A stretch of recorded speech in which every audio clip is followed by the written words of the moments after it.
अच्छी आदत डालो। आप पैसा दे देकर अपनी मस्जिद के इमाम कुरान पढ़ो, खुद कुरान अपने घर में पढ़ने की आदत डालो।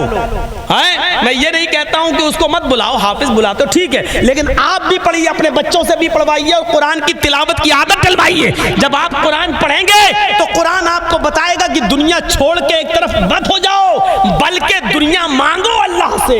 रब्बना आतिना फिद दुनिया हसनतन व फिल आखिरति हसनतन व क़िना अज़ाबन्नार। अल्लाह ने दुनिया मांगने का हुक्म दिया है, लेकिन अच्छी दुनिया। रब्बना आतिना फिद दुनिया हसना, आय अल्लाह हमें दुनिया में वो अता फरमा जो दुनिया के लिए बेहतर हो, जो हमारे लिए बेहतर हो। दुनिया में जो अच्छाइयां तूने दी हैं वो हमें अता फरमा, और दुनिया के फितनों से, दुनिया की बुराइयों से हमें महफूज फरमा। व फिल आखिरति हसना, और आखिरत में भी जो अच्छाइयां हैं वो हमें अता फरमा, यानी जन्नत। आखिरत में बुराइयां भी हैं, जहन्नम, इसलिए हमें आखिरत की भी अच्छाइयां अता फरमा। वक़िना अज़ाबन्नार, और जहन्नम के अज़ाब से हमें बचा ले। दौलत कमाना कोई बुरी चीज नहीं है, लेकिन दौलत को नाजायज तरीके से कमाना और नाजायज तरीके पर खर्च करना ये बुरी चीज है। आज दुनिया दौलत कमा रही है, कमाओ, लेकिन एक चीज और याद रखो, आप जो असबाबे राहत, ऐशो आराम के असबाब अपने अंदर पैदा करना चाहते हैं, रखना चाहते हैं, लेकिन आप उससे महरूम हैं। आपने दौलत किस लिए कमाई? ताकि हमें आराम मिले। आपको गर्मी बहुत लगती है, आपने घर में एसी लगा ली है, ये असबाबे राहत है, लेकिन डॉक्टर ने मना कर दिया है कि आप एसी में नहीं सो सकते हैं। ऐसे असबाबे राहत से क्या फायदा, जो आप राहत का सामान तो इकट्ठा कर रहे हैं, लेकिन डॉक्टर ने उस राहत को हासिल करने से आपको मना कर दिया। एक ऐसे आदमी से मेरी मुलाकात हुई बॉम्बे की सरजमीन पर। उसने कहा, मौलाना साहब मैंने अपने बच्चों को बहुत पढ़ाया है, अल्हम्दुलिल्लाह मेरा बच्चा यहाँ से इंटर करने के बाद अमेरिका गया, और अमेरिका में उसने यूएस में MBBS किया, फिर MS किया, और आज उसने अमेरिका ही में किसी लड़की से शादी करके वहीं पर उसने अपना हॉस्पिटल बना लिया। मैंने अपने लड़के के लिए जो कमाया था अपने बच्चे पर खर्च किया। आज अल्हम्दुलिल्लाह मेरे पास सब कुछ है दिया हुआ। मैंने कहा, आपका बेटा पढ़ लिख कर एक अच्छा डॉक्टर बन गया, अमेरिका में रहता है, साल 2 साल में आता होगा, आपको खर्चा देता होगा, आपकी देखरेख करता होगा, आप जब बीमार होते हैं तो आपका पैर भी दबाता होगा, आपकी खिदमत भी करता होगा। कहने लगा बाप रोते हुए कि मौलाना 15 साल हो गए मैंने अपने बेटे का चेहरा नहीं देखा। ऐसे असबाबे राहत से क्या फायदा, ऐसी पढ़ाई लिखाई से क्या फायदा जो अपने बाप से आपको दूर कर दे, और बेटे को बाप से और बाप को बेटे से दूर कर दे। आपने अपने बच्चे की मुस्तकबिल को बनाने के लिए बहुत कुछ किया है, लेकिन बेटा आपका पैर नहीं दबा सकता। ऐसी पढ़ाई लिखाई से क्या फायदा। नारे तकबीर, नारे तकबीर। मौलाना जर्जीस अंसारी साहब, असबाबे राहत देखिए। इसलिए अपने माँ बाप की खिदमत करो, ये सबसे बड़ी नेमत है। विदेश जाने से बेहतर है कि 2 रोटी यही कमाओ, ताकि आप बिस्तर पर अपने बाप को सोने से पहले, खुद खाने से पहले अपने बाप को भी अपने हाथ से खिला सको। अगर किसी को ये खिदमत करने का मौका मिल गया तो सुन लो, तुम्हारा बाप ही जन्नत है और तुम्हारा बाप ही जहन्नम है। ऐसे डॉक्टरी से और ऐसी पढ़ाई लिखाई से क्या फायदा। जो लोग सऊदी वगैरह काम कर रहे हैं, 2-2 साल के बाद आते हैं, मेरे भाइयों मैं इसको नाजायज़ नहीं कह रहा हूँ, माफ़ कीजिएगा, ये मत कहना कि जर्जी साहब ने नाजायज़ कहा, लेकिन मुझे बताओ कि अगर यहाँ बाप का इंतकाल हो जाए तो मिट्टी नहीं दे पा रहा है और अपने बाप के जनाजे में भी शिरकत नहीं कर पा रहा है। ऐसे बिजनेस से और ऐसी कमाई से हमें क्या मिला। साहब पेट ले जाता है, नहीं, गलत बात है। आप इधर ये कहो कि ज्यादा कमाने की हिर्स आपको सऊदिया ले गई, ज्यादा माल की हिर्स आपको कुवैत और दुबई ले गई, वरना आप इधर भी मजदूरी का काम कर सकते थे। क्या मैंने अपनी आंखों से नहीं देखा? कलियाचक मालदा के इलाके में हजारों की तादाद में रोजाना ट्रेन भर भर कर लेबर मजदूर पंजाब, दिल्ली और मुंबई की सरजमीन पर जा रहे हैं, मद्रास, चेन्नई और इधर उधर जा रहे हैं। मेरे भाइयों, क्या जो लोग यहाँ लेबर का काम कर रहे हैं, मजदूरी कर रहे हैं, क्या वो जिंदा नहीं है? लेकिन फर्क इतना है कि वो यहाँ महीने 2 महीने में आते भी रहते हैं और अपने माँ बाप को देखते भी रहते हैं। इस वक्त आपके बच्चों को आपकी जरूरत है। वहां रहकर आप अपने बच्चों की अच्छी तरबियत नहीं कर पाएंगे। दौलत कमाना कोई बुरी चीज नहीं है, लेकिन दौलत को जायज तरीके से कमाओ और जायज तरीके पर खर्च करो। ये उल्टी गंगा कैसे बह रही है?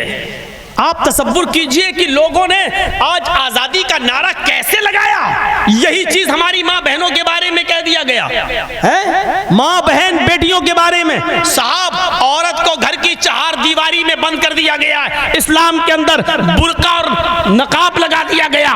देख लीजिए हिजाब के ऊपर कितना गंभीर मुद्दा उठा कर्नाटक की सरजमीन पर, और उसको पूरा का पूरा मुद्दा बना दिया गया है। पूरा का पूरा मुद्दा बना दिया गया है। और टीवी पर डिबेट करने वाले जितने भी ये मुल्ला आते हैं, ये मुल्ला नहीं कठमुल्ला है। याद रखिएगा, ये मुसलमानों के नुमाइंदगी नहीं है। इनसे उल्टा सीधा बयान दिलवाने के लिए इनको बुलाया जाता है टीवी पर, क्योंकि मुझे मालूम है कि एक टीवी डिबेट में 5000 रुपए मिलता है चैनल की तरफ से। ये 5000 रुपए लेने के चक्कर में उल्टा सीधा बयान देने जाते हैं। एक मैंने खुद सुना है टीवी डिबेट पर, नाम नहीं लूंगा उस मौलवी का, एंकर कह रही है साहब क्यों तो आप ठेकेदार बने बैठे इस्लाम के, क्यों आपने बुर्का एक औरत के चेहरे पर, नकाब एक औरत के चेहरे पर डाल दिया और उसकी तरक्की की राह में रुकावट आप बन रहे हैं। तो वो मौलाना जवाब इसका क्या दे रहा है कि साहब आपको क्या एतराज है, हम किसी के घर तो नहीं जा रहे कहने के लिए कि पर्दा करो, लेकिन अगर कोई लड़की अपनी मर्जी से हिजाब पहनकर जाना चाहती है तो क्यों उसको रोका जा रहा है? हमारा कानून ये कहता है कि अगर लड़की अपनी मर्जी के कपड़े पहन सकती है तो वो अपनी मर्जी से हिजाब भी पहन सकती है। यहां इस जवाब की जरूरत नहीं थी। क्यों आप ऐसा जवाब दे रहे हैं? आप यहां जवाब ये देना चाहिए कि आप इसको इस्लाम से जोड़कर क्यों देख रहे हैं? क्या आपके हिंदू धर्म के अंदर पर्दा नहीं है? क्या रामचंद्र जी की पत्नी सीता का चेहरा राम के छोटे भाई लक्ष्मण ने देखा है? मुझे बताइए कि सीता जी क्यों पर्दा करती थी। यहां अगर यह बात कह दी जाती तब देख लेते कि टीवी एंकर वाली जो मोदी की हड्डियों पर पल रही है और मोदी की डाली हुई हड्डियों पर वो परवान चल रही है, देखिए कैसे बिलखने लगती और कैसे कूदने लगती। लेकिन इन कठमुल्लाओं के मुंह से ये जबान नहीं खुलती है। मैं डंके की चोट पर कहता हूं कि रामचंद्र की पत्नी सीता भी पर्दा करती थी और राम की पत्नी सीता का चेहरा राम के छोटे भाई लक्ष्मण ने भी नहीं देखा। एक देवर भाभी का पर्दा जो हिंदू धर्म के अंदर है वही इस्लाम में है। अल्हम्दुल मौत, भाभी को देवर से भी पर्दा करना पड़ेगा, इसलिए कि देवर भाभी के लिए मौत है। मैं चीखता रहा, चिल्लाता रहा, मुझे डिबेट में बुलाओ, हमको नहीं बुलाया। तुम मंत्र पढ़ दोगे, तुम ये कर दोगे, तुम पूरा माहौल खराब कर दोगे, तुम हिंदू मुस्लिम ला दोगे, तो फिर तुम अपनी मर्जी के कठमुल्लाओं को बुला रही हो। अब वो बेचारा कहता हमारे मजहब में उसको कहो इस्लाम से क्यों जोड़ रही हो? क्या तुम्हारे धर्म में पर्दा, क्या तुम्हारे धर्म में बेपर्दगी है? क्या तुम्हारे धर्म के अंदर ये शॉर्ट कपड़े हैं? क्या तुम्हारे धर्म के अंदर ये लिखा है कि स्कर्ट पहनकर कोई लड़की बाहर निकले? अगर तुम्हारे धर्म में इसकी इजाजत नहीं है तो हमारे धर्म में इसकी इजाजत नहीं है, तो आप इसको इस्लाम को क्यों बदनाम कर रहे हो? यहां पर यह डिबेट होनी चाहिए। यह डिबेट, पर्दा हमारे इस्लाम का एक पार्ट है, हिस्सा है। हम किसी औरत के घर नहीं जाएंगे कहने के लिए कि पर्दा करो, लेकिन अपने जलसों में हम कहेंगे जरूर कि पर्दा करो। जिसका दिल चाहे करे, जिसका दिल चाहे न करे, लेकिन पर्दा खत्म नहीं हो सकता है। अजीब हाल है, अजीब हाल है कि आप कह रहे हो कि पर्दे को, औरतों को रूढ़िवादी कह रहे हो, आप कैद कर दिया एक लड़की को घर की 4 दीवारी के अंदर। मैं आपसे पूछना चाहता हूं, आपने लड़की को कितनी इज्जत दी घर से बाहर निकालकर? आप मुझे बताइए, आप मुझे बताइए कि कितनी इज्जत दी। ये गोदी की मीडिया बताए और ये पापा की परियां बताए कि तुमने औरतों को कितनी इज्जत दी है। 2 रुपए का साबुन भी अगर बिकता है तो जब तक आधी नंगी लड़की का फोटो ना लगाओ तब तक वो नहीं बिकता है। ये तुमने इज्जत दी है एक औरत को। अल्हम्दुलिल्लाह इस्लाम ने औरत के जिस्म पे कपड़ा डाला है और गोदी मीडिया ने कपड़ा उतारा है। बेशक नारे तकबीर। ना डरते हैं मौलाना जर्जी ढाल से, ना तलवार से, डरते हैं तो सिर्फ परवरदिगार से। नारे तकबीर। हमने उनके जिस्मों पर कपड़ा डाला है, हमने उनकी इज्जत व आबरू की हिफाजत की है और तुमने उनके जिस्मों से कपड़ा उतारा है। जो लड़की जितना नंगा कपड़ा पहनकर शो में आती है उसको उतना ही बड़ा अवार्ड दिया जाता है। ये तुमने औरत को इज्जत दी है। तुम लड़की को सम्मान नहीं दे रहे हो, लड़की को नंगा करके बता रहे हो कि तुम्हारी हैसियत ये है। हम तुम्हें इज्जत तब देंगे जब तुम अपने जिस्म से जितने ज्यादा कपड़े उतारोगी। ये तुमने औरत को इज्जत दी है और फिर हमसे कहते हो कि 4 दीवारी में कैद कर दिया है। वाह साहब, एक औरत घर के अंदर अपने भाई के लिए खाना बनाए तो ये कैद है। एक लड़की अपने बाप के कपड़े धोए घर के अंदर तो ये कैद है। एक लड़की अपनी माँ की खिदमत करे तो ये कैद है।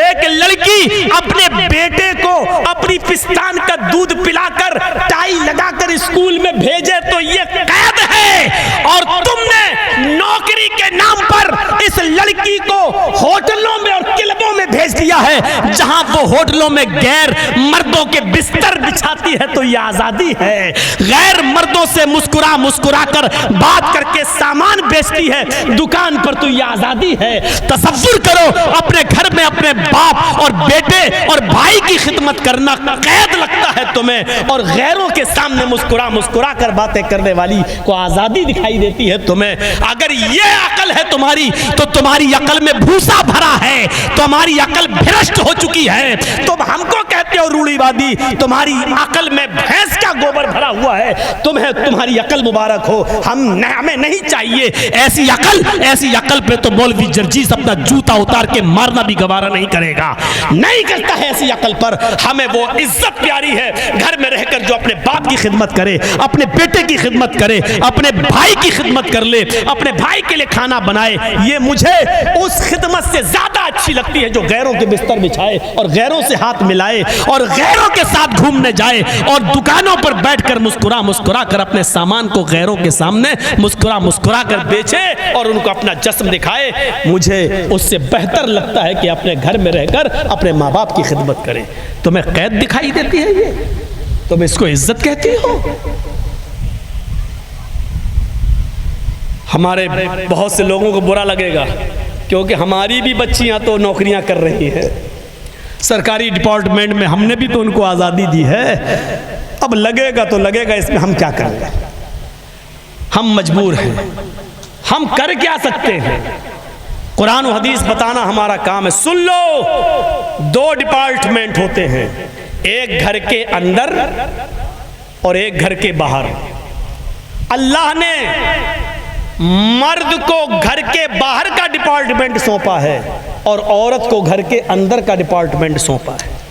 काम अलग अलग है, डिपार्टमेंट 2 हैं, शोबे 2 हैं, एक घर के अंदर का है, एक घर के बाहर का है।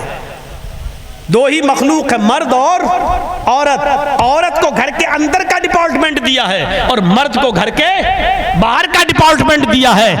मर्द की जिम्मेदारी है कि वो मेहनत करे, मजदूरी करे, बिजनेस करे, कारोबार करे, कमा कर लाए, और औरत की जिम्मेदारी ये है कि घर में बर्तन धोए, झाड़ू लगाए, घर की सफाई करे और अपने बच्चे की देख रेख करे और घर का सारा मामला औरत संभाले। इसलिए उसको रब्बतुल बैत, घर की मालिका और घर की महारानी कहा गया है। और ये कह दो इंग्लिश में कि औरत को होम मिनिस्टर का दर्जा दिया गया तो गलत नहीं। अपने अपने डिपार्टमेंट बांट लो, बात खत्म। औरतों को भी आपने बाहर के डिपार्टमेंट पे लगा दिया है तो गड़बड़ी तो पैदा होगी ही, गड़बड़ी तो पैदा होगी। और अभी एक चुड़ैल का इंटरव्यू आया था, देखा आपने? बड़ी चल रही इस वक्त, मेहरबानियां हैं चौकीदार की। उसका नाम है कंगना रनावत। उसका इंटरव्यू आया था और उसने अपने इंटरव्यू में कहा कि मुझे इतनी ऊंची जो पोस्ट मिली है, आज मैं जो यहाँ तक पहुँची हूँ, आज मैं इतने बड़े ओहदे पर, आज इतने जो हमें बड़ी एजाज़ जो मिला है, आपको क्या मालूम है। कपिल शर्मा शो में आके उसने कहा था कि आपको क्या मालूम है, मुझे इस रास्ते तक और इस कामयाबी तक, इस तरक्की तक आते हुए कितने लोगों के बिस्तरों को गर्म करना पड़ा, ये आप क्या जाने। ये दी है आपने एक औरत को इज्जत, ये दी है एक औरत को मकाम। और इस्लाम ने एक औरत को क्या इज्जत दी है वो आप जानते हैं। इस्लाम ने एक औरत को ये इज्जत दी है कि आप अपनी बहन, अपनी बेटी को अगर घर में उसकी अच्छी परवरिश और तरबियत करते हैं और कोई शख्स तुम्हारे घर में घुस जाए और तुम्हारी बहन, तुम्हारी बेटी के साथ, तुम्हारी बीवी के साथ रेप करना चाहे, जबरदस्ती करना चाहे, उसकी इज्जत व आबरू से खेलना चाहे, तो तुम उससे लड़ जाओ। लड़ते लड़ते यहां तक कि अगर तुमने उसको कत्ल कर दिया है तो तुम गुनाहगार नहीं होगे। यानी अपनी बहन, अपनी बेटी और अपनी बीवी की इज्जत व आबरू को बचाते हुए अगर आपने उसको मार भी दिया और कत्ल भी कर दिया तो आपको सजा नहीं मिलेगी। इज्जत व आबरू को इस हद तक बचाया है इस्लाम ने एक औरत को। और यहाँ तो कई लोगों के बिस्तरों को गर्म करने के बाद एक लड़की को तरक्की मिलती है, एक लड़की को एजाज़ मिलता है, एक लड़की कामयाबी की सीढ़ियों को तय कर। अब अंदाजा लगाएं, ये आपने दिया है। कुरान करीम ने इसीलिए औरतों को हुक्म दिया, वक़रना फी बुयूतिकुन्ना, अपने घरों को लाजिम पकड़ लो और बिला ज़रूरत तुम घर से बाहर न निकलो। कुरान करीम ने कहा कि अपने घरों को पकड़ लो, लाजिम पकड़ लो, घरों से बाहर न निकलो बिला ज़रूरत। इसका यह मतलब नहीं है कि अगर तुम्हारी तबीयत खराब हो जाए तब भी तुम नहीं जा सकती हो। नहीं, अगर तुम्हारी तबीयत खराब है तो डॉक्टर को दिखाने जा सकती हो, हॉस्पिटल तुम जा सकती हो, इजाजत है तुम्हें। शादी में शिरकत कर सकती हो, जायज है तुम्हें।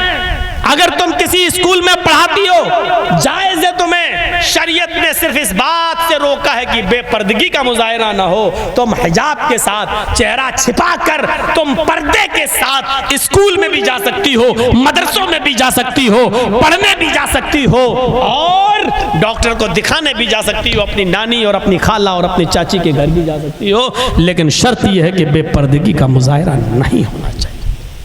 यह है इस्लाम। हजरत फातिमा तो यहाँ तक कहती थी कि अली, जब मेरा इंतकाल हो जाए तो मुझे दिन के उजाले में दफनाने मत ले जाना, मुझे ईशा की नमाज के बाद रात की तारीकी में दफनाने के लिए कब्रिस्तान ले जाना। तब हजरत अली ने कहा ऐसा क्यों? तो फरमाती हैं कि मैं नहीं चाहती कि मेरे मुर्दा जिस्म के ऊपर पड़े हुए कफन पर भी किसी गैर मर्द की नजर पड़े। मेरे मुर्दा जिस्म पर पड़े हुए कफन पर भी किसी गैर मर्द की नजर पड़े। चेहरा तो दूर, हाथ तो दूर, हथेलियां तो दूर, मेरे जिस्म पर पड़े हुए कफन पर भी किसी गैर मर्द की नजर पड़े। ये पर्दा था। वो भी कह रही है कि मेरे इंतकाल के बाद भी, जबकि मुर्दा लड़की से निकाह जायज नहीं है, मुर्दा से निकाह हलाल नहीं है, जायज नहीं, फिर भी कह रही है कि मेरे इंतकाल के बाद मेरे जिस्म पर पड़े हुए कफन पर भी किसी गैर मर्द की नजर पड़े, मैं इसको भी गवारा नहीं करती हूँ। हजरत फातिमा से सीखें आज हमारी बच्चियां, आज हमारी कौम की बेटियां। हमारे भाइयों को समझना चाहिए, हमारे माँ बाप को भी समझना चाहिए कि अपनी बेटियों को वो कौन सी पढ़ाई पढ़ा रहे हैं। आइए हम देखते हैं। फिर बात यहां से निकली थी कि दौलत कमाना कोई बुरी चीज नहीं है, जायज तरीके से कमाओ और जायज तरीके पर खर्च करो, कमाइए और सदका खैरात भी कीजिए। सुना है आपका कि जो ये संस्था, एक तंजीम, एक सोसाइटी जो आपकी चल रही है ITS के नाम से, ये गरीब और यतीम बच्चियों की शादी का जो इंतज़ाम करती है। मैंने कहा था ना कि सुना है इस इलाके में बहुत पैसा है, लेकिन पैसे के हिसाब से दिल भी है या नहीं, इसको जानने के लिए मुझे 2-4 दिन रहना पड़ेगा, क्योंकि फ़ौरन किसी चीज़ का अंदाज़ा नहीं लगता। लेकिन 2-4 दिन मेरी इतनी किस्मत कहाँ है कि मैं आपको दे सकूं। आज यहाँ तो कल वहाँ, परसों वहाँ।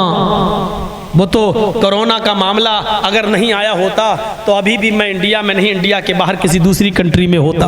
लेकिन कोरोना के बाद तब से जाना नहीं हो पा रहा है, और अब खुला है, लोग बुला रहे हैं तो डर की वजह से हम खुद नहीं जा रहे हैं कि नहीं पता नहीं उधर फिर लग गया तो फिर गया।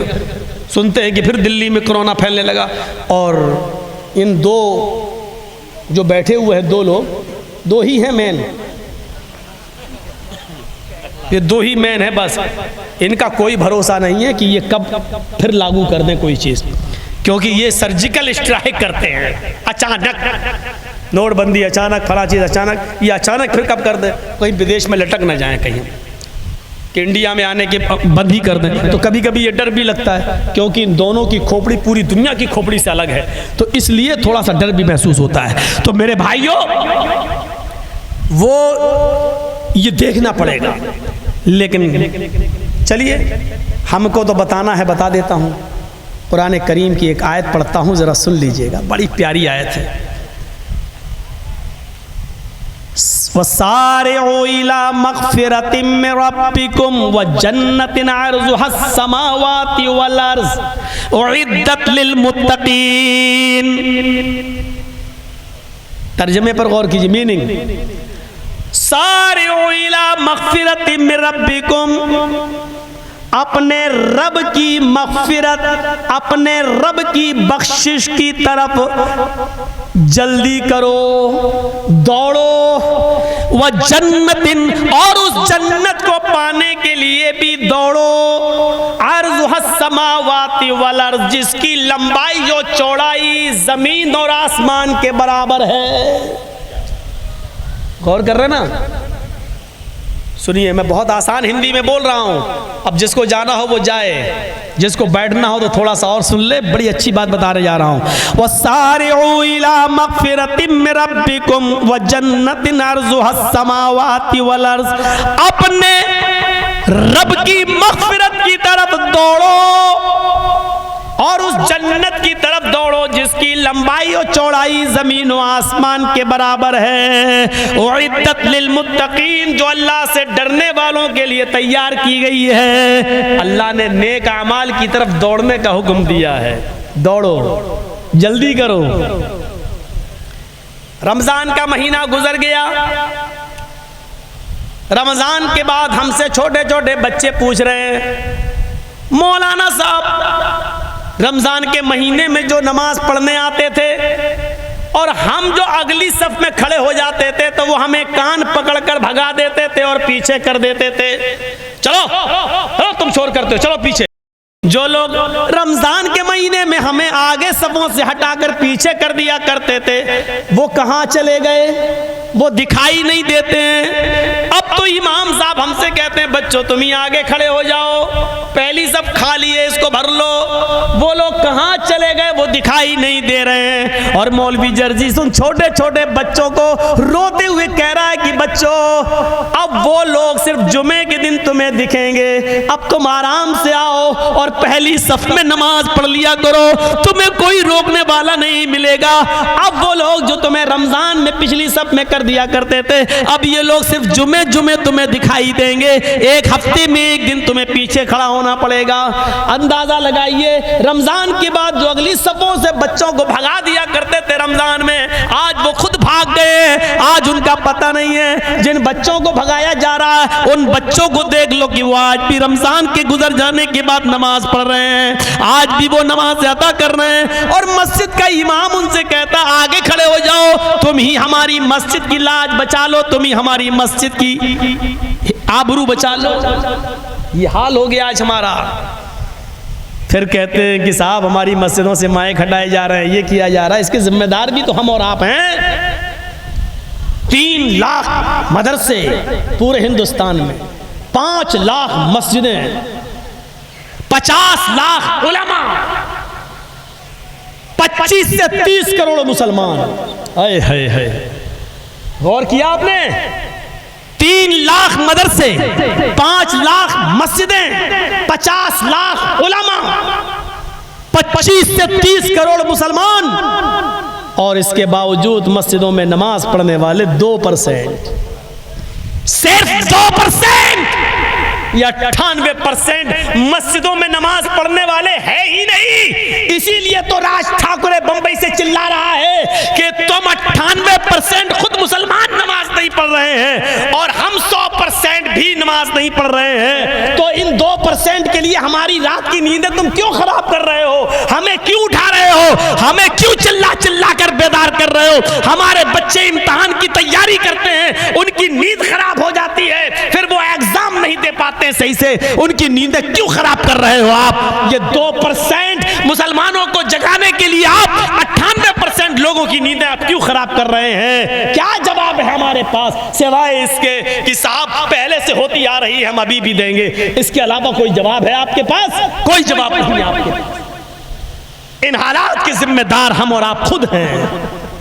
क्या गलत बोल रहा है राज ठाकुरे? मैं तो समझता हूं कि उसकी बातों में एक सच्चाई है। अलग बात है कि वो राजनीति के तौर पे बोल रहा है। उसने ये बात हमें समझाने के लिए कही होती तो अलग बात थी। वो अपनी राजनीति सेकने के लिए, और चूंकि बीजेपी महाराष्ट्र में गठबंधन किसी से करना चाहती है, इसलिए वो राज ठाकुरे को उकसाकर इस तरीके का बयान दिलवा रही है, क्योंकि राज ठाकुरे को अपनी मुर्दा जमीन जिंदा करना है, इसलिए ये बयान दिए जा, ये मैं समझ रहा हूं।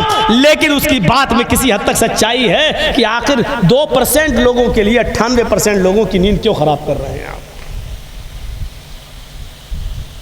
आपके यहां गवर्नमेंट अच्छी है, आप आसान दीजिए, 10 नहीं 20 माइक लगा दीजिए, आपको कोई कुछ कहने वाला नहीं है।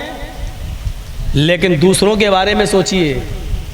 मुसलमान सच्चा वो होता है जो अपने नहीं दूसरों के बारे में ज्यादा सोचता है। क्या कहा? नेक अमाल में आगे बढ़िए। अल्लाह ने ये नहीं कहा इस आदमी की बिल्डिंग बहुत अच्छी बनी हुई है, तुम उससे अच्छी बिल्डिंग बनाने में आगे बढ़ो, इसकी 2 दुकानें, तुम तीसरी दुकान खोलने की कोशिश करो, ये नहीं कहा। बल्कि ये कहा अपने रब की मग़फ़िरत की तरफ आगे बढ़ो। एक वाकया सुनाता हूं, बहुत जबरदस्त वाकया है।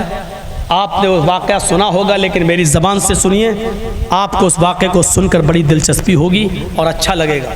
सुनिए, ग़ज़वा तबूक, अल्लाह के नबी के ज़माने में एक ग़ज़वा हुआ। उस ग़ज़वे का नाम है ग़ज़वा तबूक। तकरीबन मदीने से 1200 किलोमीटर दूर, 1200 किलोमीटर। आपके मालदा से दिल्ली 1200-1300 किलोमीटर, आपके कलकत्ता से दिल्ली तकरीबन 1400 किलोमीटर, 1500 किलोमीटर। यहाँ से आप 300 किलोमीटर कम कर दो, अब आप अंदाज़ा लगा सकते हैं कि कितना दूर हुआ। 1200 किलोमीटर, 1200 किलोमीटर का सफ़र, वहाँ ग़ज़वा होना है। और ट्रेनें नहीं हैं, फास्ट सवारी नहीं है, प्लेन भी नहीं है, वहां सहाबा को जाना है जंग लड़ने।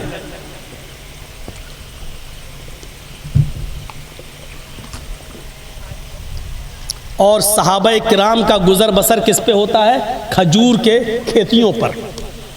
स्पीड मेरी कम हो गई ताकि समझाऊं। खजूर की खेतियों पर, खजूर की खेती, खजूर पका हुआ है, बस कल परसों हमारा कटने वाला और बाजार में बिकने वाला है। यही खजूर की फसल जो आज तैयार हुई है, इसी पर हमारे पूरे साल की मईशत का दारोमदार है। पूरे साल इसी से हमें अपने घर का खर्चा निकालना है, और इसी वक्त हुक्म होता है कि जंग के लिए निकलो। सोचो, अपने खजूर खड़े रहने दो, बागात लगे रहने दो, लेकिन तुम्हें जंग के लिए निकलना। अरे हम क्या जाने ईमान क्या चीज है।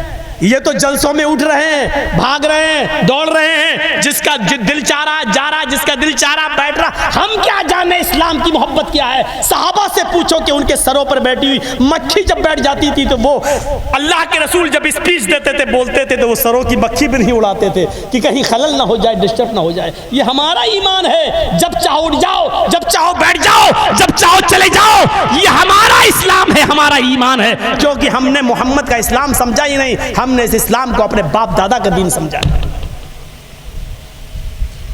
ये हमारा तसव्वुर है।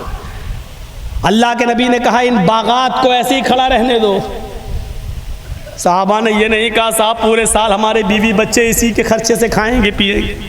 का कोई बात नहीं, आपने कह दिया आमन्ना सद्दक़ना। और गर्मी इतनी कि आसमान से आग बरस रही है और जमीन से अंगारे उगल रही है, ऐसी सख्त गर्मी, और अल्लाह के नबी कह रहे हैं जंग के लिए निकलो।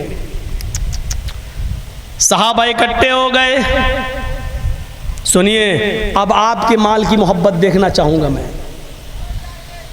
आपसे अभी मांगूंगा नहीं मैं, लेकिन देखूंगा कि आपने इस तकरीर के बाद आपके अंदर ईमान क्या पैदा हुआ है और जज्बा क्या पैदा हुआ है। ITS वालों, मैं तुम्हें फ़ोन करके पूछूंगा कि बताओ मेरी तकरीर के बाद गरीब और यतीम लड़कियों की शादी जो आप कराते हो उसमें कुछ मामले में इजाफा हुआ या नहीं हुआ, ये मैं बाद में तुमसे फ़ोन करके पूछूंगा। या सिर्फ शौक़ है आपको जलसा कराने का? तो सुन लो, अगर शौक़ था तो उसमें आप कामयाब हो गए। जरजीत साहब को बुलाने की तमन्ना थी तो उसमें आप कामयाब हो गए। अब शौक़ के सिवा ये देखना है कि जरजीत साहब ने जो बोला है, जो कुरान और हदीस सुनाई है, उस पर आप कितना खरे उतरते हैं। अब इस इम्तहान का वक्त है आपका। एक इम्तहान में आप कामयाब हैं, दूसरे इम्तहान को में आप देखते हैं क्या है। अल्लाह के नबी ने कहा तुम सब तैयार हो जंग में जाने के लिए? कहा तुम्हारी फसल पक कर तैयार है? फरमाया हाँ। बहुत दूर जाना है? कि हम तैयार हैं। फरमाया इतना दूर सफ़र करना है, उसके लिए कुछ खर्चा चाहिए, सफ़र के लिए ऊंट चाहिए, घोड़े चाहिए, कुछ माल और दौलत भी चाहिए। लिहाजा जिसके पास जो हो और जितनी इस्तिताअत हो अपने माल में से वो उतना लाए, जितना उसकी इस्तिताअत हो वो दे दे, जितनी ताकत हो देने की उतनी दे दे। जाओ अपने अपने घरों से चंदा लेकर आओ। यहां देखिए, हजरत उमर फारूक मुस्कुरा दिए। उमर फारूक के चेहरे पे खुशी आ गई। हजरत उमर फारूक ने दिल में सोचा आज बड़ा अच्छा मौका है, आज मैं अपने घर से इतना माल ले आऊंगा, इतना माल ले आऊंगा कि आज अल्लाह के नबी खुश हो जाएंगे। और आज का दिन वो दिन है, आज मैं अबू बकर सिद्दीक से नेकियों में आगे निकल जाऊंगा। नेकियों में आगे निकलने की बात होती थी, माल दौलत में नहीं। क्या कह रहे हैं हजरत उमर फारूक? आज मैं इतना खर्च करूंगा अल्लाह की राह में कि आज का दिन है, शायद मैं अबू बकर सिद्दीक से नेकियों में आगे निकल जाऊं। कुरान ने कहा ना नेकियों में आगे निकलो, नेकियों में बढ़ो, नेकियों में दौड़ो। आज मैं नेकियों में आगे निकलूंगा। हजरत उमर घर गए, पूछा अपनी बीवी से घर में क्या क्या माल है। माल रख दिया।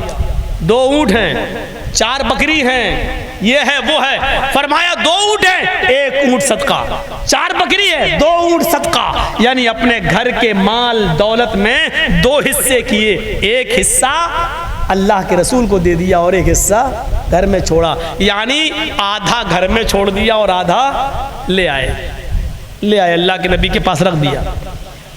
हजरत अबू बकर सिद्दीक घर में गए और कहा बीवी घर में क्या है? कहा ये है। सब उठा लाए।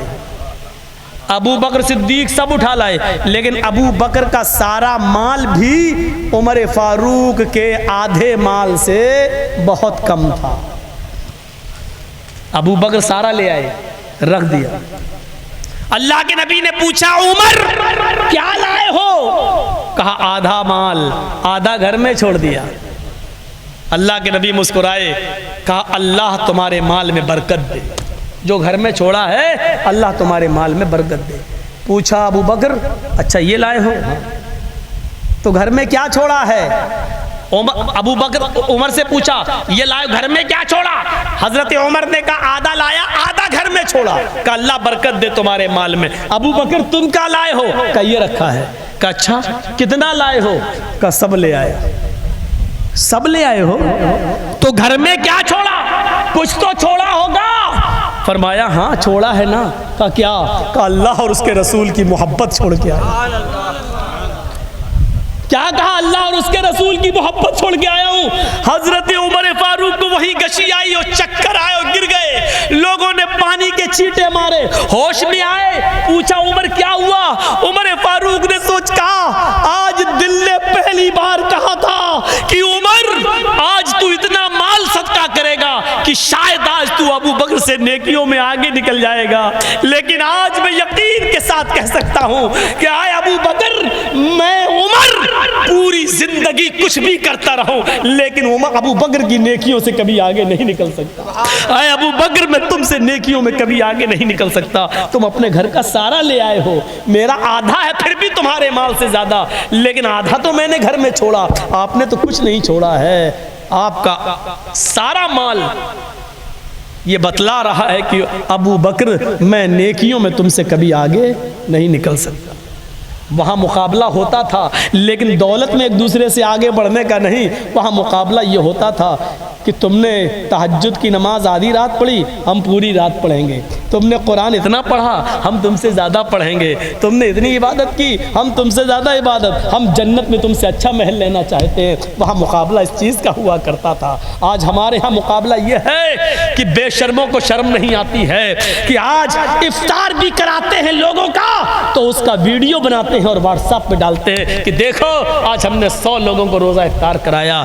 अरे इफ्तार कराकर वीडियो बनाने वालों, इस हिंदुस्तान में ऐसे लोग भी मौजूद होते हैं जिनको खजूर का एक दाना भी नसीब नहीं होता है, जिनको पानी का एक घूंट भी नसीब नहीं हो रहा है इफ्तार के वक्त। तुम्हारे व्हाट्सएप पे पड़ी हुई इन नियामतों का फोटो देखकर उनका क्या तसव्वुर होता होगा, उनके दिल में क्या हुक उठती होगी। बेगैरतो, शर्म करो। कुर्बानी के बकरे लाकर तुम उसका फोटो खींचकर व्हाट्सएप पे डालकर लिखते हो कि 20,000 का मैंने बकरा खरीदा है, 20,000 की मैंने गाय खरीदी है। इस हिंदुस्तान में ऐसे गरीब लोग भी मौजूद हैं जिनके पास एक मुर्गी का 2 किलो गोश्त खरीदने का भी पैसा नहीं है।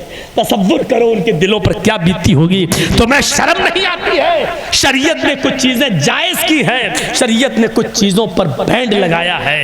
एक चीज के 2 नजरिए हैं, एक चीज के 2 नजरिए हैं। छुरी है, जायज है जब तक उससे सब्जी काटी जाए, धनिया और मिर्च काटी जाए, लेकिन छुरी नाजायज है जब उससे एक इंसान का मर्डर और कत्ल किया जाए। जबान से बोलना जायज है जब तक ये सुभान अल्लाह, अल्हम्दुलिल्लाह और अल्लाहु अकबर ये जुमले अदा करे। ये जबान उस वक्त चलाना हराम है जब इस वक्त जबान से माँ और बहन की गालियां निकलने लगे। मेरे भाइयों, तस्वीर पासपोर्ट बनाते वक्त जायज है, तकरीर की वीडियो बना रहे हैं जायज है कि चर्ची साहब भगवानपुर में बोल रहे हैं, कल यूट्यूब के जरिए पूरी दुनिया में पहुंच जाएगी, लोग सुन लें, इस हद तक जायज है। लेकिन अब उसका ऐसा इस्तेमाल करो कि मौलवी जर्जीस साहब के साथ सेल्फी लो, उनका फोटो खींचो और अपनी दुकान पे बिठा के और गाड़ियों में फोटो लेकर अपने दोस्तों को शेयर करो कि जर्जीस साहब के साथ मैंने नाश्ता किया है। तो सुन लो, ऐसी सेल्फी इस्लाम में हराम है, ऐसा फोटो इस्लाम में नाजायज है और इस्लाम इसकी इजाजत नहीं देता है। और खुल के सुन लो, ऐसी तस्वीर और ऐसी सेल्फी लेने वाले कयामत के दिन सबसे ज्यादा सख्त अज़ाब के मुस्तहिक होंगे, क्योंकि ये फरमान किसी मौलवी का नहीं, मोहम्मद रसूलुल्लाह का है। इन्ना अशद्दन्नासी अज़ाबन यौमल क़ियामा लरजुलुन, इन्ना अशद्दन्नासी अज़ाबन यौमल क़ियामा अल मुसव्विरून। कयामत के दिन सबसे ज्यादा सख्त अज़ाब उनको दिया जाएगा जो दुनिया में तस्वीरें बनाते थे, जो दुनिया में फोटो खींचते थे। ये सबसे ज्यादा सख्त अज़ाब उसको दिया जाएगा। खींचो, तकरीर के बाद कितने लोग लेंगे जर्जीस साहब की सेल्फी? अब जो आदमी मेरे साथ अपना फोटो लेगा उसको मैंने मना कर दिया है, अब अगर लेता है तो वो गुनाहगार होगा, हम नहीं, क्योंकि मैंने हदीस सुना दी है, हम बरियो जिम्मा हैं। ये फख्र गुरूर के छोड़ो, मुझे पीर बनाने की कोशिश मत करो। मत बनाओ। मोहम्मद रसूलुल्लाह ने भी यही कहा था, मुझे हद से आगे मत बढ़ाओ, ला तुतरूनी कमा तरतिन नसारा। जैसे ईसाइयों ने ईसा को अल्लाह का बेटा बना दिया, तो मुझे हद से आगे मत बढ़ाओ। मैं अल्लाह का रसूल हूँ और अल्लाह का बंदा हूँ। इन्नी अब्दुल्लाह व रसूल, मैं उस अल्लाह का बंदा हूँ, उसका रसूल हूँ। बस मुझे अल्लाह का बंदा कहो और अल्लाह का रसूल। मेरे भाइयों, मेरे नाम के आगे लंबे चौड़े अलकाब मत जोड़ो। हजरत, मौलाना, किबला, दामद, बरकातुहू और क्या क्या चतुर्वेदी और फला फला, ये सब अलकाब से तकब्बुर की बू आती है। ये सारे अलकाब इंसान के अंदर घमंड पैदा करते हैं। इन चीजों को बंद करो। ज्यादा से ज्यादा आप कह दीजिए मौलाना जर्जीस, ज्यादा से ज्यादा कह दीजिए अंसारी। इसके आगे दामद, बरकातुहू, किबला और वो क्या क्या आपने लगाया है। बहुत से लोग तो जाने क्या क्या लगा देते हैं, किबला और दामद और पता नहीं कायदे मिल्लत और इतना बढ़ा चढ़ा के लग देते, नाम लेते हैं कि लगता है ये मौलाना का नाम नहीं, पूरे खानदान का नाम लिया जा रहा है जलसे के अंदर। तो मेरे भाइयों, पीर बनाने की कोशिश मत करो। सादगी इंसान को उरूज पर पहुंचाती है, वरना दुनिया में तबसरे तो तवाइफों के भी हो रहे हैं और नाम और चर्चे तो उनके भी हो रहे हैं जो ये कह रही हैं कि हमें इस मकाम पर पहुंचते हुए कितने लोगों के बिस्तरों को गर्म करना पड़ा। चर्चे तो उनको और इज्जत तो उनकी भी हो रही है। तो मेरे भाइयों, इस्लाम के मिजाज को पहचानने की कोशिश करो। हजरत अबू बकर सिद्दीक ने क्या कहा था उमर फारूक ने कि आज मुझे पता चला कि मैं अबू बकर से नेकियों में कभी आगे नहीं बढ़ सकता। और एक दिन सौदेबाजी हुई, अबू बकर से उमर फारूक ने सौदा किया। क्या सौदा किया? अरे अबू बकर सिद्दीक, आज एक सौदा कर लो। कहा क्या सौदा करते हो? मेरी पूरी जिंदगी की इबादतें तुम ले लो। आय हाय, किसने कहा? उमर ने। मेरी पूरी जिंदगी की इबादतें तुम ले लो। अबू बकर ने कहा अच्छा, और बदले में? कहा बदले में मुझे सिर्फ अपनी जिंदगी के एक दिन, और उस दिन में भी उस रात का हिस्सा जिसमें गारे सौर में आप अल्लाह के रसूल के साथ थे और नबी को अपनी गोद में सुला रहे थे और बिच्छू आपके पैर में काट रहा था और बिच्छू के डंक से आपको तकलीफ हो रही थी, लेकिन आप पैर इसलिए नहीं हिला रहे थे कि मेरे आका की नींद न खुल जाए, मेरे आका की नींद में डिस्टर्ब न हो जाए। आपने उस वक्त भी पैर नहीं हिलाया। जब आपकी आंखों से आंसू गिरा और नबी के चेहरे पे गिरा तो नबी की आंख खुल गई। पूछा अबू बकर क्या हुआ? तो कहा बिच्छू ने काटा। अपना थूक लगाया और फिर आपकी तकलीफ खत्म हो गई। आपकी उस रात की एक दिन नबी के साथ जो मोहब्बत थी, वो एक दिन की इबादत मुझे दे दीजिए। मेरी पूरी जिंदगी की इबादत आप ले लीजिए, लेकिन एक रात की इबादत मुझे दे दीजिए। मुझे उम्मीद है कि आपकी वो एक रात की इबादत मेरी पूरी जिंदगी की इबादत पर भारी होगी। मेरे प्यारे साथियों, ये मुकाबला क्या मुकाबला था। और हजरत उमर फारूक किस तरह नेकियों में आगे बढ़ना चाह रहे थे कि एक रात की इबादत मेरी जिंदगी की सारी इबादतों से बेहतर होगी, मुझे दे दीजिए। अबू बकर सिद्दीक ने कहा नहीं, तुम्हारे लिए तुम्हारी कब्र है, हमारे लिए हमारी कब्र है, तुम्हारे लिए तुम्हारे आमाल हैं, हमारे लिए हमारे आमाल हैं। याद रखिए मेरे भाइयों, इस दुनिया में पैसा तो कमा लिया आपने, लेकिन पैसा कमाने के बाद ये रहेगा कितना दिन, इसकी कोई गारंटी नहीं है। इसलिए अगर अल्लाह ने आपको पैसा दिया है तो दीनी कामों में खर्च भी करो। सबसे ज़्यादा ज़रूरी इस वक्त यही है कि गरीब लड़कियों की शादी कराई जाए, यतीम बच्चियों की शादी कराई जाए, ज़रूरी है इस वक्त। मेरे भाइयों, कितनी लड़कियों ने जहेज़ न होने की वजह से अपनी जान दे दी, कितनी लड़कियां खुदकुशी कर बैठी, और कितनी लड़कियां, आप जाओ दिल्ली का सर्वे करो, बॉम्बे कमाटीपुरा का और दिल्ली जीबी रोड का सर्वे करो मेरे भाइयों, वहां की रिपोर्ट पुलिस स्टेशन में जाके पूछो तो पता चलेगा इनके माँ बाप ने जहेज न होने की वजह से लड़कियों की शादी में डिले किया, तो ये लड़कियां यहां आकर बैठ गई हैं और धंधा कर रही हैं, क्योंकि इनके पास कोई दूसरा रास्ता नहीं है। इनके जिम्मेदार कौन है? ये लड़कियां जो धंधा कर रही हैं, जो जहेज ना होने की वजह से शादियां नहीं कर सकी हैं, इनके माँ बाप नहीं। इनका गुनाह किसके सरों पर? इन अमीरों की खोपड़ियों पे लादा जाएगा जो लंबा चौड़ा जहेज अपनी बच्चियों को दे रहे हैं और गरीब लड़कियों की आहें ले रहे हैं, गरीब लड़कियों की सिसकियां निकल रही हैं, इन गरीब और यतीम बच्चियों की शादियां कराओ। आपको नहीं मालूम एक औरत कैसे कैसे आजमाई जाती है। जाअतनी साइला, बुखारी शरीफ की हदीस के अल्फाज हैं। हजरत आयशा कहती हैं कि मेरे पास एक मांगने वाली आई, मेरे पास एक मांगने वाली आई। माहा सबियान, उसके साथ दो छोटे छोटे बच्चे थे, उसके साथ दो छोटे छोटे बच्चे, एक बच्चे की उम्र 5 साल, दूसरी तरफ देखा दूसरे बच्चे की उम्र 7 साल। मेरे पास एक औरत मांगने वाली आई और उसके पास 2 बच्चे थे। वो आई और कहती शैअन लिल्लाह, घर में कुछ हो तो अल्लाह के नाम पर मुझे दे दो।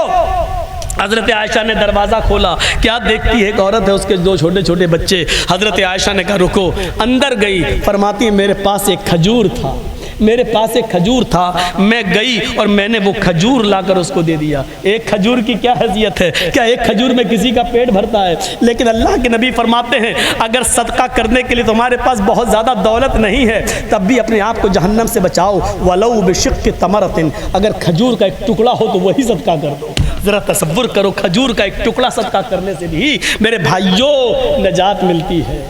हज़रत आयशा कहती है मेरे पास टुकड़ा नहीं, पूरा खजूर था, एक मैंने लाके दे दिया। उस औरत ने दाएं देखा और बाएं देखा और अपने खजूर के, उस खजूर के 2 टुकड़े कर दिए। आधा इस बच्चे को दे दिया और आधा इस बच्चे को दे दिया। पानी पीती और चली जाती है। लेकिन मुस्लिम की हदीस में ये आया है, हज़रत आयशा ने जब बच्चे को और औरत को देखा तो अंदर गई और फरमाती है कि मेरे पास 3 खजूरें थीं। बुखारी की हदीस में है 1 खजूर थी, आधा आधा बांट दिया। लेकिन मुस्लिम शरीफ की हदीस में है वाक़या वही है सेम, लेकिन बस खजूरों की तादाद बढ़ी हुई है। मेरे पास 3 खजूरें थीं, मैंने तीनों खजूरें लाके उस औरत को दे दी। उस औरत ने 1 खजूर इस बच्चे को दे दी, 1 खजूर इस बच्चे को दे दी। बच्चों ने झट अपनी दोनों खजूरें खा ली और जो 1 खजूर बची माँ खुद खाने के लिए रख ली। वो भी भूखी थी, माँ ने उस खजूर को अपने खाने के लिए रखा, लेकिन अभी रोक लिया। बच्चे को पानी पिलाना चाह रही है, बच्चों खा लो। बच्चों ने अपनी अपनी खजूर खा ली। माँ जब अपनी खजूर खाने के लिए चली तो वो दोनों बच्चे माँ की खजूर पर झपट गए, अम्मी ये भी दे दो, अम्मी भूख लग रही है।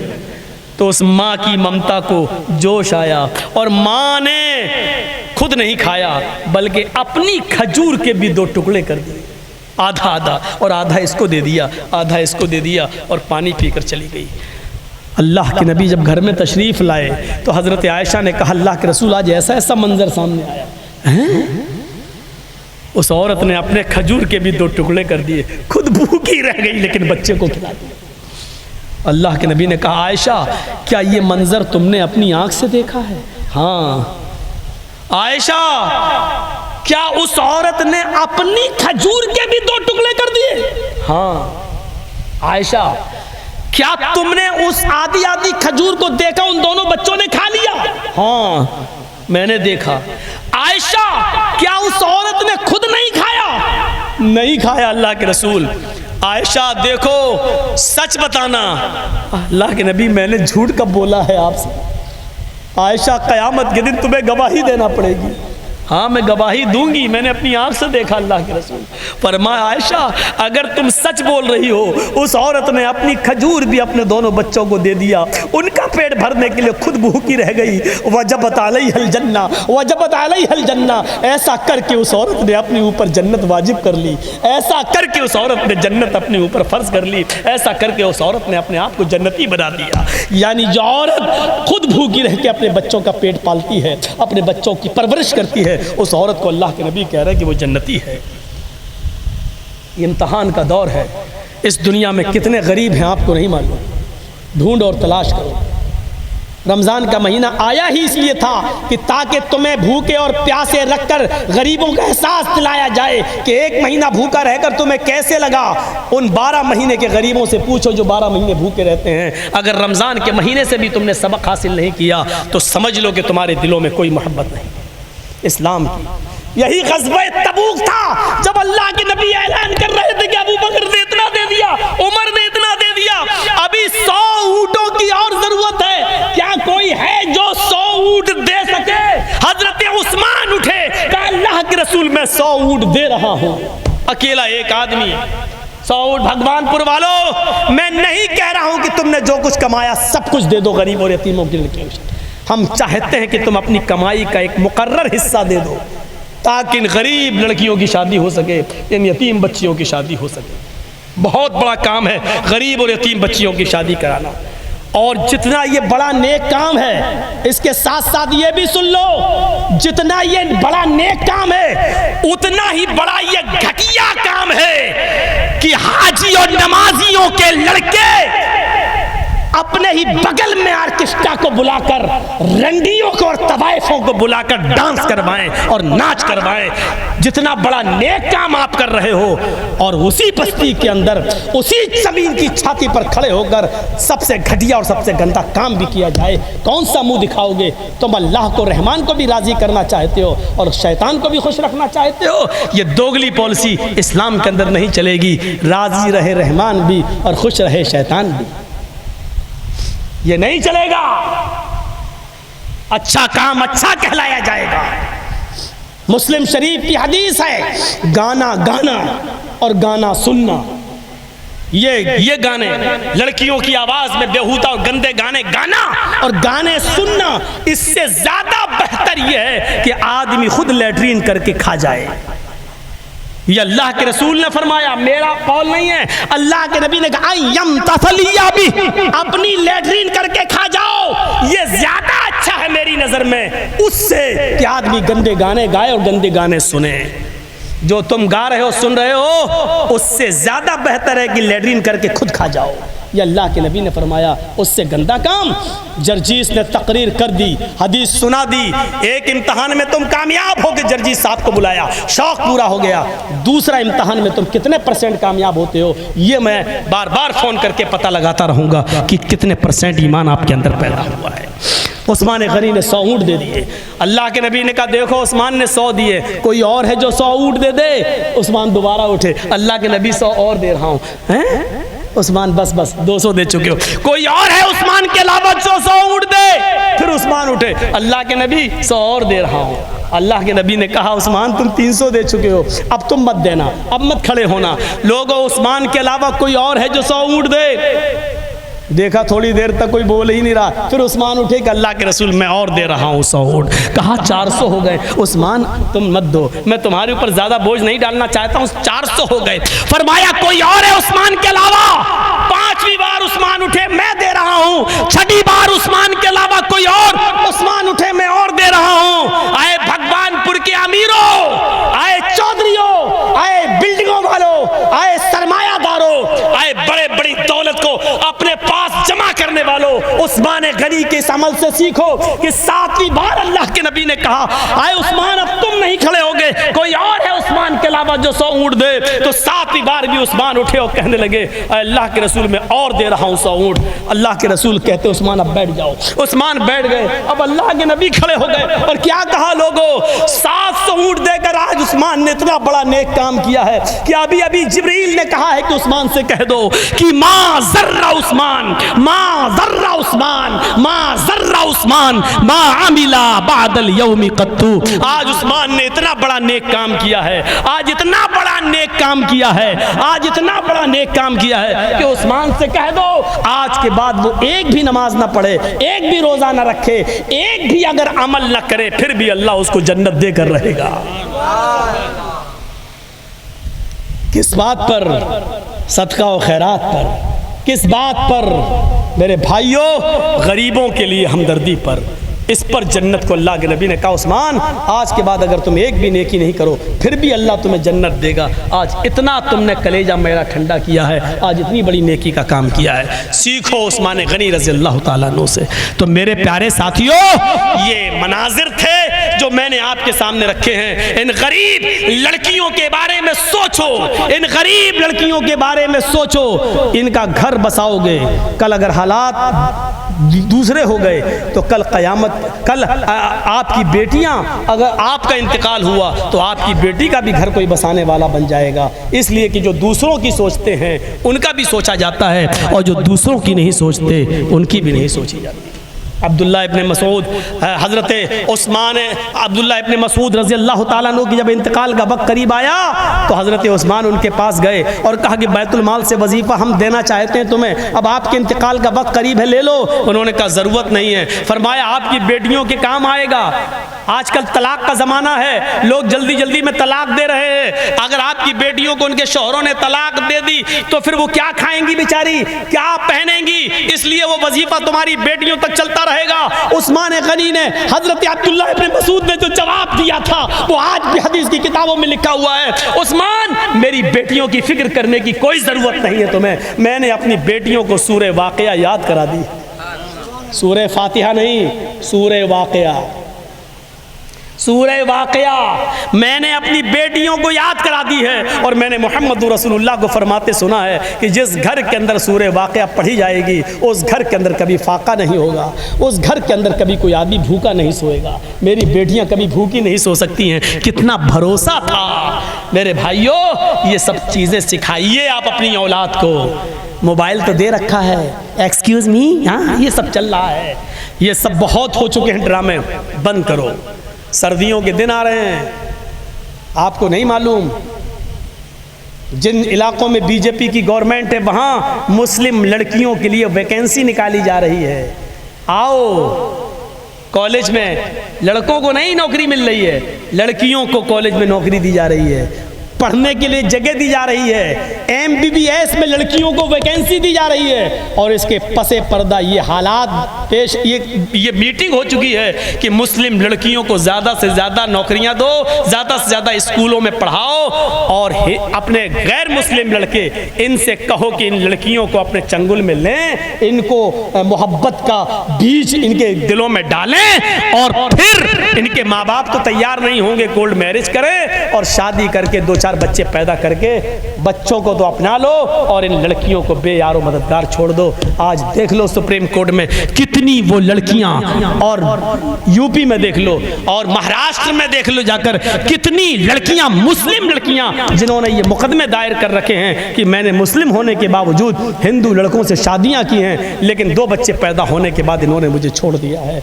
अब हम कहाँ जाएं? मेरा बाप मुझे एक्सेप्ट नहीं करेगा, क्योंकि बाप को नाराज करके तो मैं यहाँ पर आई हूँ, अब मैं जाऊँ तो कहाँ जाऊँ। लेकिन करोगे क्या? वो तो अपने मकसद में कामयाब हो चुके हैं, और फिर इन मुस्लिम लड़कियों को मजबूर होकर तवाइफों के चक्रों पर बैठना पड़ रहा है। ये हालात पैदा हो चुके हैं और इसके जिम्मेदार हैं हम, क्योंकि हमने अपनी लड़कियों को मोबाइल हाथों में दे रखा है। रात के 12-12 और 1-1 बजे तक हमारी लड़कियां व्हाट्सएप चलाती हैं, मैसेंजर चला रही हैं, फेसबुक चला रही हैं। और अभी सर्दियों में देखिएगा आप, कंबल, ब्लैंकेट, लिहाफ, रजाई अपने मुंह पे डालेंगी और अंदर ही अंदर चिटिंग करेंगी रात के 2-2 बजे तक। मेरे भाइयों, आप कहोगे साहब आजकल नेट पैक बड़ा महंगा आ रहा, 300, 350, 400 रुपए का। अरे वो तुम्हें थोड़ी डालना है, वो तो उसको डालना है जिससे वो बात कर रही है। आप इतना बड़ा बेवकूफ़ बस समझो मौलाना जर्जी इसको। अरे मैंने तो मोबाइल नहीं दिया, तुमने मोबाइल नहीं दिया, मोबाइल भी उससे ले रही है, उससे ले रही है। लड़की के आंख से गिरने वाले आंसुओं में बड़ी ताकत होती है। ये चाहे फर्जी हों चाहे सच्चे हों, हर तरीके से ये जताते हैं कि लड़की बड़ी कमज़ोर है, लड़की बड़ी कमज़ोर है। मेरे भाइयों, अपनी बेटियों को संभालो, अपनी बेटियों को संभालो, उन पर निगरानी रखो। ये चंद बातें मैंने आपके सामने अर्ज़ की हैं। 3 बज चुका है। हम अल्लाह से दुआ करते हैं कि बार इलाह हमारी ख़ताओं को माफ़ फरमा दे और इस्लाम के अंदर पूरा का पूरा हमें दाखिल फरमा दे, इस्लाम पर हमें चलने वाला बना दे। देखिए, शरीयत के अंदर दुआ का जो सही तरीक़ा है वो ये है कि किसी मोतबर और किसी बुज़ुर्ग आलिम से या शख्स से दुआ कराई जाए, क्योंकि उसके अंदर तक़वा होता है और बुज़ुर्गी होती है उसकी दुआ। मैं शरीयत का मसला बता रहा हूँ, आप करें, आप दुआ करा दीजिए। शरीयत से बड़े हम और आप नहीं हैं, तो मैं आपको शरीयत का मसला बता रहा हूँ। तो मेरे भाइयों, एक बुज़ुर्ग से दुआ कराई जाए तो ज़्यादा बेहतर है। हम भी चाहते हैं कि हम उसकी दुआ पर आमीन कहें। दुआ मुख्तसर होनी चाहिए, लंबी नहीं, क्योंकि लंबी दुआ अकेले में मांगी जाए भाई हमें और आपको पता नहीं क्या परेशानी है, आप हमसे नहीं कहना चाहते हैं तो आप पर्सनल अल्लाह से कहिए, अल्लाह मेरे बेटे को कैंसर है, अल्लाह मेरी बेटी का रिश्ता नहीं आ रहा, तो आप पर्सनल अल्लाह को जितना लंबा दुआ करना चाहें करें। लेकिन जब इज्तिमा हो तो वहाँ मुख्तसर दुआ होती है और जो हालात हों उसके मुताबिक दुआ होती है, और नेक और मुत्तकी आदमी दुआ करे। अल्लाह तबारक व तआला से मैं दुआ करता हूँ कि बारिल्लाह हमारी ख़ताओं को माफ़ फरमा दे और हमें जब तक ज़िंदा रख इस्लाम पर ज़िंदा रखना, और जब ख़ात्मा हो तो ईमान पर हमारा ख़ात्मा फरमाना। वमा अलैना इल्लल बलागुल मुबीन व आखिरु दअवाना अनिल हम्दुलिल्लाहि रब्बिल आलमीन। अस्सलामु अलैकुम व रहमतुल्लाहि व बरकातुहू। आइए आप